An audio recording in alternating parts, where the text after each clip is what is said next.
হবে। একটা মানুষ যত বিপদে পড়ুক, আল্লাহ রাসূলের হাদিস দ্বারা প্রমাণিত, একটা মানুষ যত বড় বিপদে পড়ুক, কখনো সে একটা লেংটা মেয়ের ছবি সামনে চলে এসছে, এখন ছবিটা হাত দিয়ে সরাই দিছে, এই এতটুকু উসিলা করে কোনো মানুষ যদি আল্লাহর কাছে দুই হাত তুলে দোয়া করে, তো আল্লাহ ওই বান্দার এই দোয়াটা ফিরিয়ে দিবেন না। সুবহানাল্লাহ।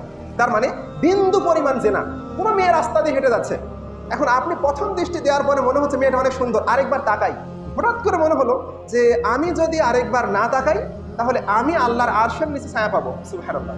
তো এতটুকু তখন দৃষ্টি যেই মানুষটা নিচু করবে, এই উসিলাতে যদি কোনো মানুষ আল্লাহর কাছে দুই হাত তুলে দোয়া করে যে আল্লাহ আমার সন্তানকে তুমি কবুল করো, তা আল্লাহ কবুল করে নেবেন। যদি বলে যে আমার ছেলের জন্য একটা উত্তম জীবন সঙ্গী তুমি দিও, তো এই পিতার এই দোয়া আল্লাহ কবুল করবেন। কেন?